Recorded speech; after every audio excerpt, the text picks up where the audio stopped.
안녕하십니까? 오늘도 예배 오신 여러분들 위해 우리 주 예수 그리스도의 은혜와 평강이 충만히 임하시는 은혜가 있기를 축원합니다. 오늘 설교 제목은 사랑이 흐를 때 교회는 살아납니다. 이제 공동체가 살아난다는 본래 제목인데 가정 공동체, 교회 공동체, 교회와 가정 다 포함해서 사실은 언급이 되고 있는 것이죠. 사랑하는 성도 여러분, 그리고 매주 치열한 한 주를 버텨내고 이 자리에 나오신 성도 여러분, 정말 반갑습니다. 오늘 우리는 요한일서 말씀을 펼쳐놓고 사랑에 대해서 이야기하려고 해요. 그런데 솔직히 말씀을 시작하기 전에 먼저 여러분의 마음을 먼저 묻고 싶은 거죠. 여러분 요즘 마음의 온도는 어떤가요? 누군가를 뜨겁게 사랑하고 품어줄 만큼 여유가 있는가 하는 거죠. 아니면 내 몸 하나 건사하기도 벅차다는 말이 솔직한 고백은 아닌가 하는 것입니다. 오늘 우리가 사는 시대를 한마디로 표현한다면 소진의 시대입니다. 번아웃, 소진의 시대, 탈진.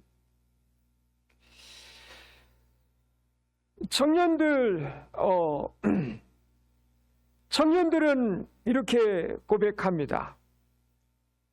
목사님, 사람 만나는 게요, 일처럼 느껴져요.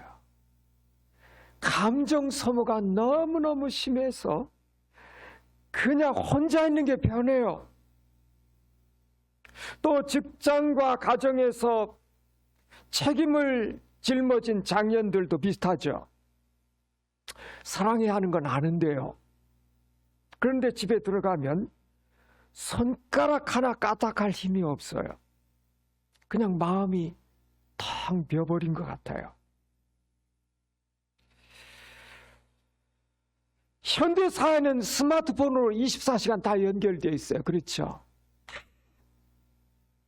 버스를 타나 전철을 타나 터미널을 가나 커피숍을 가나 그런데 역설적으로 우리는 다른 사람을 견디기 더 힘들어합니다.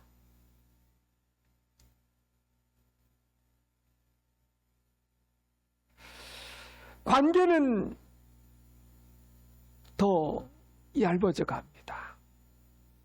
갈등은, 사람 사이의 갈등은 커져만 가요. 교회 와서도 종종 이렇게 생각하잖아요. 제발 아무도 나에게 말을 걸지 않았으면 좋겠다. 그냥 예배만 드리고 조용히 사라져버리면 좋겠다.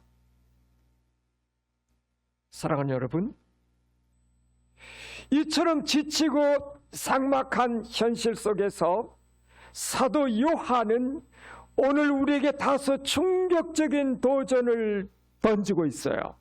뭐죠? 사랑하는 자들아, 우리가 서로 사랑하자. 따라합시다. 사랑하는 자들아, 우리가 서로 사랑하자. 여러분, 이 말씀이 어떻게 여러분의 귀에 들리시나요? 혹시 또 하나의 무거운 짐처럼 느껴지지는 않으신가요? 가뜩이나 힘든데 교회까지 와서 또 사랑하라고 하니까 어렵게 들릴 수 있어요. 부담으로 들려올 수 있죠.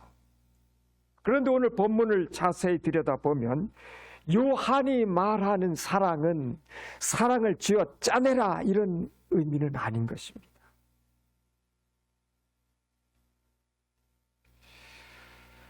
요한은 이렇게 말씀해요. 교회는 사랑이 흐를 때 살아난다. 가정은 사랑이 흐를 때 살아난다.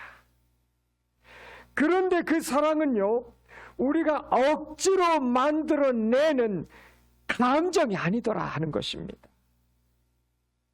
우리를 다시 숨쉬게 하고요, 딱딱하게 굳어진 마음을 녹여내는 외부로부터, 우리 바깥에서부터, 저 하늘로부터 오는 능력을 말씀하고 있어요.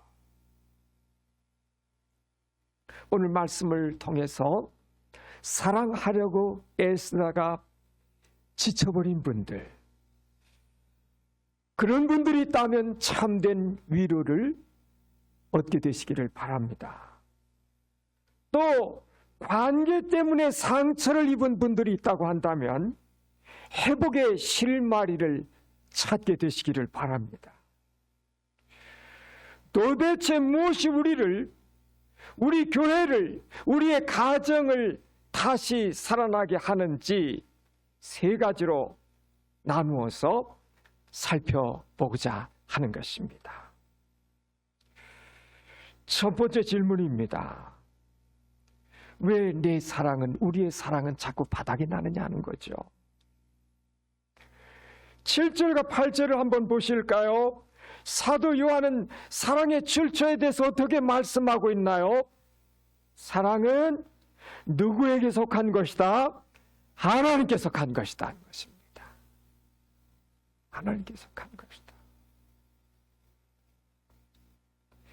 이 짧은 문장이 우리의 신앙생활을 완전히 바꿔버리는 신앙의 핵심이 되는 말씀이에요. 중요한 말씀이죠. 우리는 흔히 사랑하면은 내 마음속에서 우러나오는 감정 혹은 내 인격의 수양의 결과, 이렇게 생각들을 많이 합니다. 그래서 사랑이 잘 안 되면 자책하잖아요. 왜 나는 저 사람을 품지 못할까? 왜 내 마음은 내가 생각해도 이렇게 찌질한가? 이렇게 못났는가? 왜 이렇게 속이 좁아 터질까? 밴댕이 쏘갈머리 같을까? 그런데 사도 요한은 이렇게 말합니다. 아니, 그건 네 잘못이 아니야. 사랑은 원래 내 것이 아니기 때문이야. 여러분, 사랑은요, 인간의 생산품이 아닙니다. 사랑의 원산지는 누구시다? 하나님이십니다. 사랑의 근원. 성경은 하나님은 사랑을 가지고 계시다 이렇게 말씀하고 있지 않아요. 하나님은 사랑이시다. 하나님 자체가 사랑이시다. 사랑 덩어리. 하나님 자체가 사랑의 근원, 사랑의 근원이시다 하는 것입니다.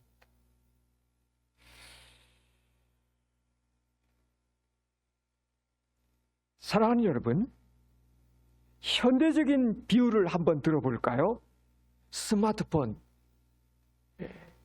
우리 살면서 떠날 수 없는 스마트폰 생각해 보세요. 그런데 이놈의 스마트폰이 아무리 최신형 2025년 연말에 출시된 최신 휴대폰이라고 할지라도 배터리가 방전이 돼버리면, 다 써버리면, 재료가 돼버리면 켜지지 않아요. 그렇죠? 화면이 다 꺼진 휴대폰을 붙들고 너 왜 안 켜져? 좀 더 노력해봐. 좀 더 분발해봐 한다고 이 방전되어 버린 휴대폰이 짱 하고 나오나요? 아니잖아요. 켜지지 않는 이유는 한 가지죠. 전원 공급이 끊어져 버렸기 때문에 그렇습니다. 어떻게 되죠? 충전기에 꽂으면 되는 것입니다. 우리의 영적 상태도 마찬가지다. 우리가 가족을, 친구를, 직장 동료를, 교회 지체를 사랑하지 못하는 진짜 이유, 그것은 내 성격이 파탄나서가 아니다. 내 의지가 약해서가 아니다. 사랑하지 못하는 진짜 이유는 사랑의 전원 공급장치이신 하나님과의 연결이 느슨해져 버렸기 때문에 그렇습니다. 그러니까 우리는 방전돼 버린 상태 그대로 사랑하려고 애를 쓰는 거죠. 내 안에 사랑할 힘이 1%도 남아있지 않은데 의무감 때문에, 체면 때문에 억지로 사랑을 쥐어 짜내보려고 하는 거죠. 그러다 보니까 탈진해버리는 것입니다. 그러니까 사랑이 싫다 이런 말이 나오는 거예요.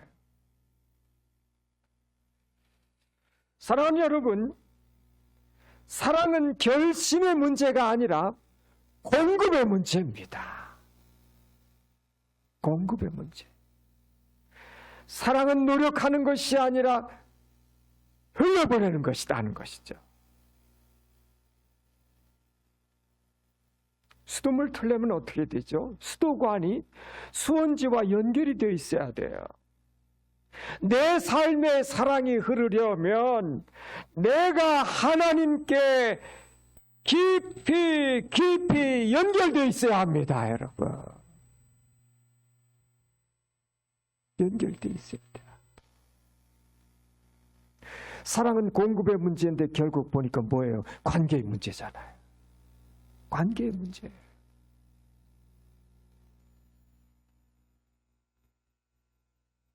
내 안에 메마른 것은 이 사랑의 근원 수원지로부터, 그 사랑의 근원으로부터 멀어져 있는 거예요. 멀어져 있는 거예요. 바삭바삭 말라가는 거죠. 그러니까 이 사랑은 신앙의 본질, 핵심인데 이것은 하나님과 나와의 관계의 바로미터입니다, 여러분.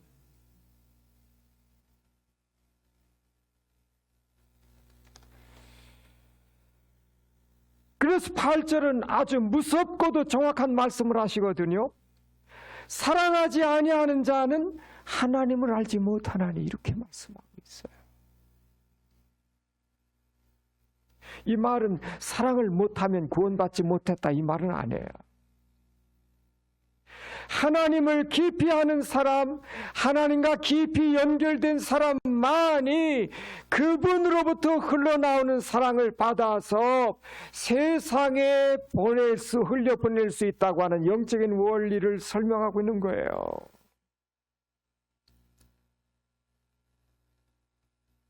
사랑하지 않는 자는 하나님을 알지 못한다. 아멘이죠. 불편한 진실이에요. 괴로운 진실이에요. 인정해야 됩니다.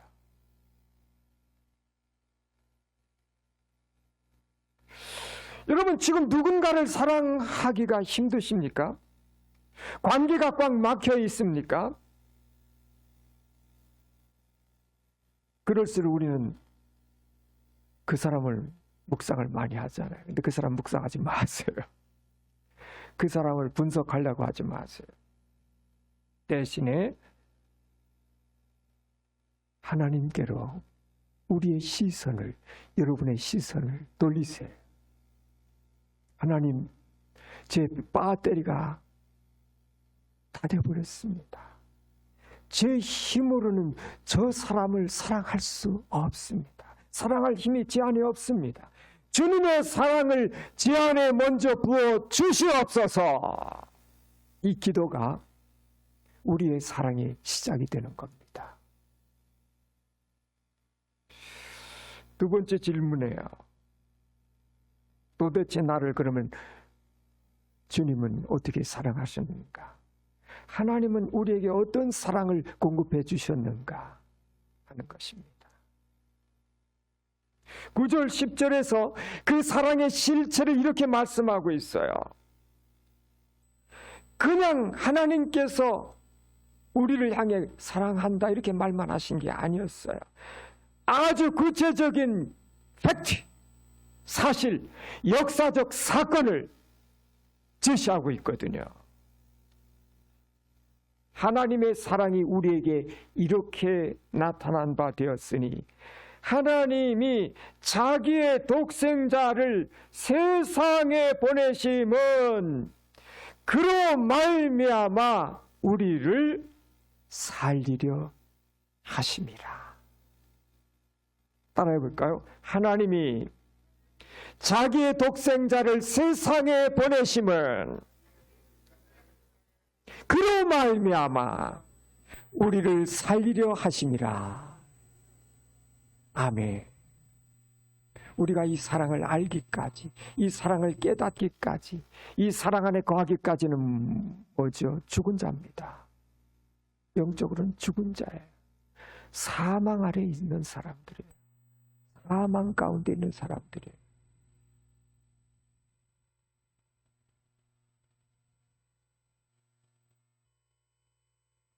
그런 우리를 살리려고 이 큰 사랑을 나타내셨다, 보이셨다는 거예요. 10절에 보면 사랑은 여기 있으니 우리가 하나님을 사랑한 것이 아니요 하나님이 우리를 사랑하사 우리 죄를 속하기 위하여 무엇으로? 화목제물로 그 아들을 보내셨습니다. 주님, 이해가 안 가죠. 여기서 우리는 세상의 사랑과 하나님 사랑의 결정적인 차이를 발견하고 있습니다. 여러분, 세상의 사랑은 우리가 흔히 아는 사랑, 반응하는 사랑입니다. 상대방이 나에게 잘해주면 나도 잘해줘요. 상대방이 매력적이고 스펙이 있고 나에게 이익이 되면 사랑합니다. 이건 어떻게 보면 거래에 가깝습니다. 내가 사랑받을 만하니까 나도 사랑한다. 이게 세상의 논리입니다. 우리가 세상에서 흔히 만나는 사랑입니다. 그런데 하나님 사랑은 어떤가요?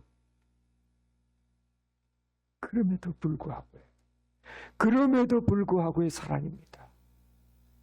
로마서 5장에서는 우리가 죄인 되었을 때, 원수 되었을 때, 그러니까 어떤 사랑받을 만한 가치를 그 대상이 가지고 있지 못해. 사랑받을 만한 가치가 없는 대상을 향한 사랑에, 이건 우리로서는 불가능한 사랑입니다.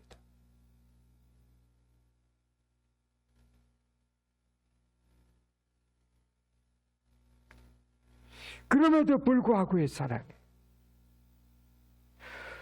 우리가 하나님을 사랑한 것이 아니요 우리가 하나님을 찾지도 않았을 때에 아니죠. 오히려 하나님 무시하고 내 마음대로 살고 죄투성이었을 때에 하나님이 이 거룩한 사랑, 위대한 사랑, 이 큰 사랑, 아가페의 사랑, 이 사랑을 그분이 시작하셨습니다. 그 사랑으로 우리에게 다가오셨어요.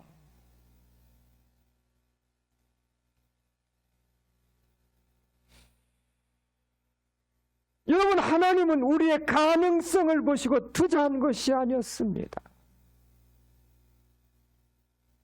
우리의 비참함을 보고 망해가는 것을 보시고 절망하는 것을 보시고 죽어가는 것을 보시고 그 가운데 뛰어들어 보신 것입니다. 그 대가로 무엇을 지불하시는가? 화목제물입니다. 구약제사 아시잖아요. 화목제.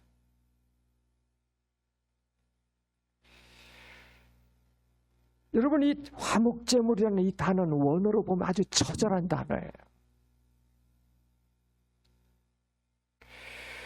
죄로 인해 하나님의 진노와 저주와 심판을 받고 죽어야 될 나를 대신해서, 구약에서는 죄 없는 어린 양이 나를 대신해서 하나님의 진노를 받아내고 나를 대신해서 피 흘려 죽는 희생 제물을 뜻합니다. 하나님 가장 소중한 독생자를 우리를 위한 희생 제물로 십자가에 내어 주셨습니다.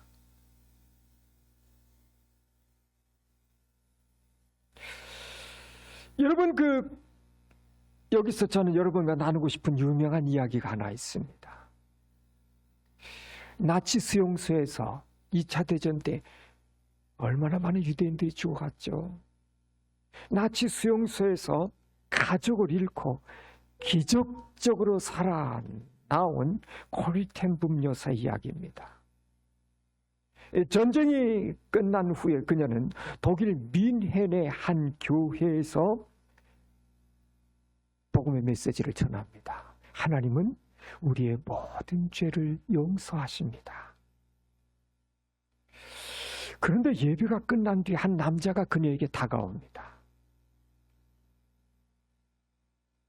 그 사람은 수용소에서 코리텐붐 여사와 그녀의 언니에게 잔인한 고문을 가했던 나치 간수였어요. 그 언니는 그 수용소에서 죽었습니다. 그런데 이 남자는 코리텐붐 여사를 알아보지 못하는 거예요. 복음 전도자로서 복음의 메시지를 듣고 나온 거죠. 당신의 메시지에 큰 감동을 받았습니다. 내 죄가 다 씻겨졌다는 사실이 얼마나 감사한지요. 그런데 그 순간에 코리텐붐 여사의 심장이 얼어붙어 버렸다고 그래요. 언니를 죽음으로 몰아가 버린 저 간수, 그 간수, 자기 언니를 무섭게 고문하고 학대했던 원수, 그가 눈앞에 있는 거예요. 손을 내밀어야 되는데 몸이 움직여지지 않는 거예요. 마음속에는 분노와 증오가 막 끓어오르기 시작합니다. 그녀는 도저히 그 사람을 용서할 수도 없었고 사랑할 수도 없었습니다. 그때 그녀는 그 순간에 절박하게 이렇게 기도했다고 그래요. 하나님, 저는 저 사람을 사랑할 수 없습니다. 저에게는 사랑이 없습니다. 주님의 사랑을 저에게 빌려주십시오.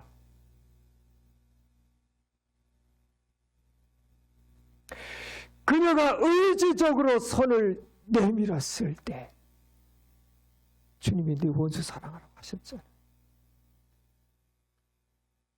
마치 그 순간에 전류가 흐르는 것 같은 뜨거운 하나님의 사랑이요, 자기의 어깨를 타고 그 남자에게로 흘러가는 것을 느꼈다고 고백했습니다.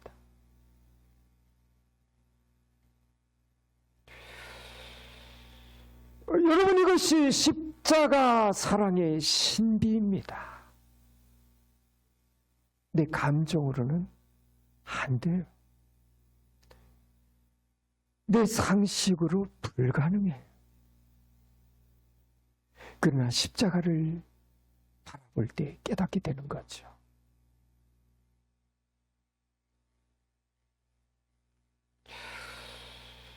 나도 저 나치 간수와 다를 바 없는 죄인이었다.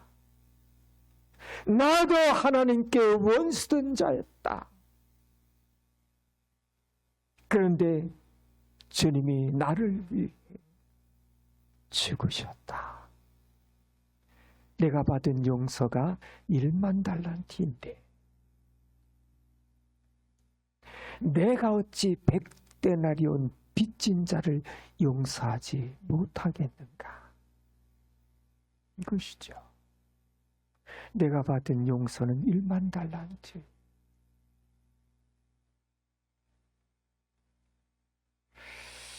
내가 베풀 용서는 100데나리온.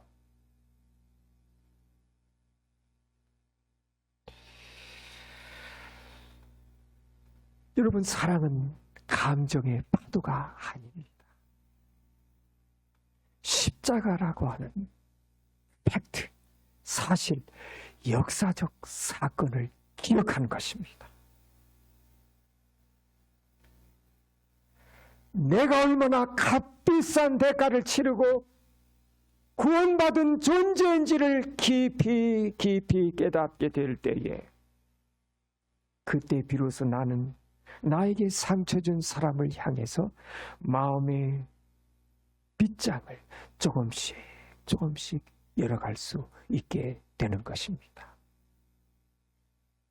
십자가는 우리의 사랑의 기준이자 능력, 모든 사랑의 원천이 되는 것입니다.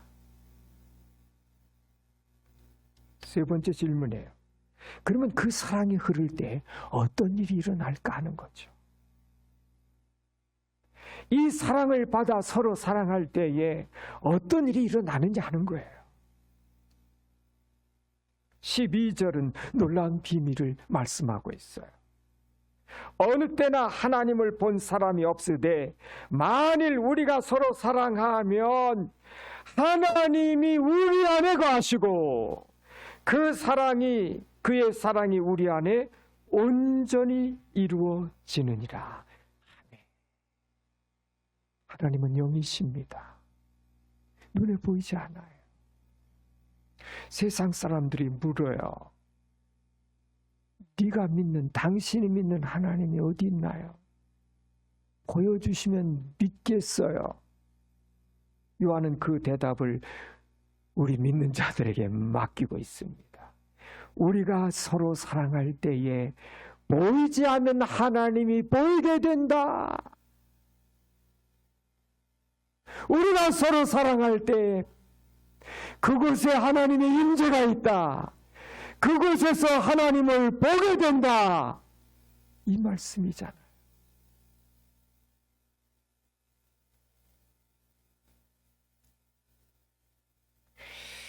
사랑하는 여러분, 교회가 세상과 달라져야 될 지점이 바로 여기다 하는 것입니다.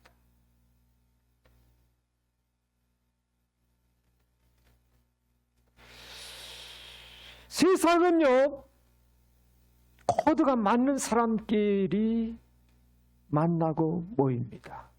취미가 같고 정치색이 같고 수준이 맞는 사람끼리 어울려요.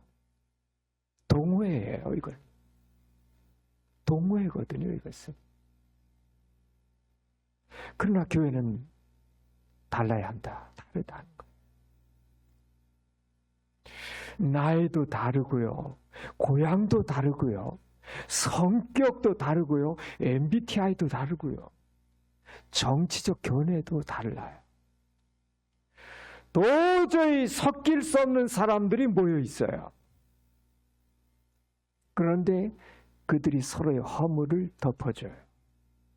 실수를 용납해요. 지친 자를 위해서 울어줘요.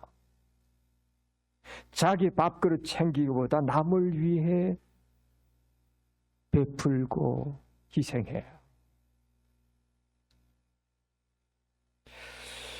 이런 기이한 현상을 보게 될 때 세상은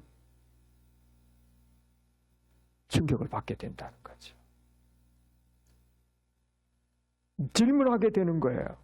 도대체 저들 안에 무엇이 있길래 저렇게 사랑하는가?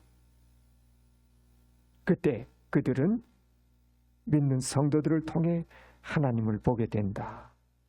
그래서 성도의 사랑은, 그리스도인의 사랑은, 하나님 자녀들의 사랑은, 우리의 사랑은 하나님의 존재를 증명하는 디스플레이다 하는 거예요.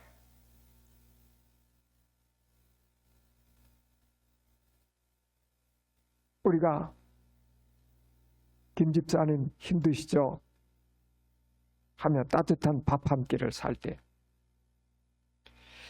청년들이 장로님, 권사님 건강하세요 하고 손잡아 드릴 때, 손잡아 주세요.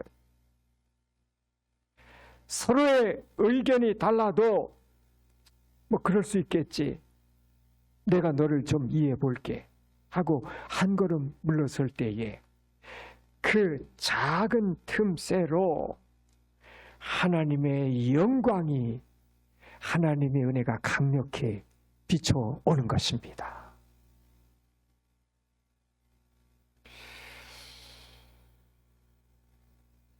사랑하는 여러분, 사랑이 우리 안에 온전히 이루어진다는 이 말은 우리가 서로 사랑할 때에 비로소 하나님의 사랑이 완성되어진다, 이런 의미거든요. 전기가 발전소에서 만들어지잖아요. 발전소에서 만들어진 전기가 변전소 통해서 고압선 통해서 가정으로, 그리고 전구에 불이 들어와야 빛이 되는 것처럼 하나님의 사랑은요, 십자가에서 출발해서 우리라고 하는 전구를 통해 세상의 빛으로 드러날 때에 그 사랑이 완성된다 하는 거예요, 여러분.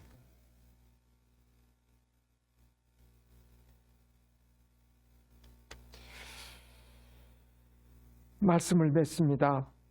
사도 요한은 우리에게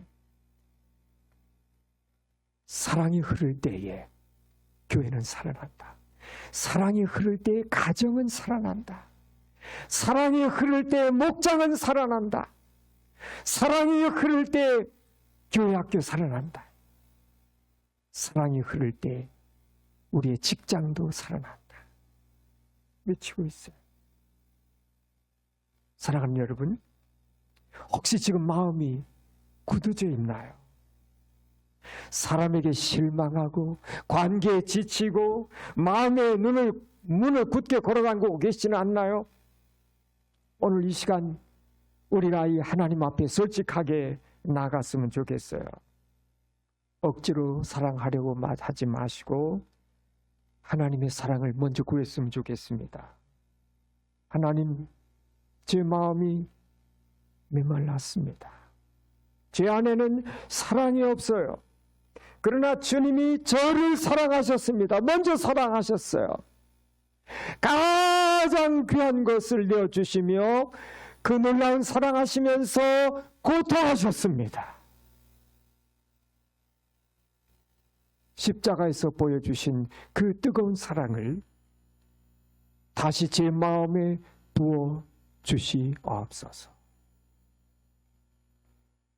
그래서 내가 억지로 쥐어짜는 사랑이 아니라 내 안에서 흘러넘치는 주님의 사랑으로 내 가족을, 내 친구를, 우리의 이웃을, 우리의 교회를 사랑하게 하여 주시옵소서.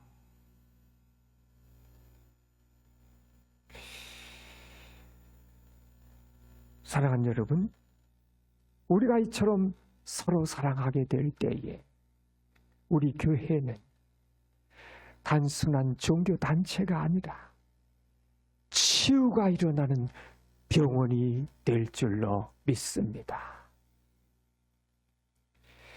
쉼을 얻는 안식처가 될 줄로 믿습니다. 천국을 미리 맛보는 하나님의 나라가 될 줄로 믿습니다. 오늘 돌아가는 발걸음 속에 내가 더 참아야지 하는 비장한 각오보다 나를 이처럼 사랑하신 나의 주님 때문에 새롭게 우리 마음에 벅차오르는 하나님의 은혜와 사랑으로 가득하기를 축복합니다. 그 넉넉한 사랑이 여러분을 살리고 우리의 공동체를 다시 사랑하게 할 줄로 믿습니다. 기도하겠습니다. 하나님 아버지 감사합니다. 사랑할 힘이 없어서 멈춰 서 있는 우리에게 사랑해라 다그치지 아니하시고 내가 너를 먼저 사랑하였노라 말씀해 주시니 감사합니다. 세상살이에 지치고 관계에 상처받아 너덜너덜해진 우리의 마음을 십자가 사랑으로 싸며 주시옵소서. 우리의 힘으로는 저 한 사람도 사랑할 수 없지만 내 안에 오신 주님의 사랑을 의지하여 다시 손을 내밀게 하여 주옵소서. 우리 교회가, 우리의 가정이, 우리 모두가 서로의 부족함을 지적하는 것이 아니라 서로의 아픔을 덮어주는 사랑의 공동체가 되게 하여 주옵소서. 사랑이 흐를 때에 우리의 영혼이 살아나고 가정이 살아나고 교회가 살아나는 기적을 보게 하여 주옵소서. 예수 그리스도의 이름으로 기도합니다. 아멘.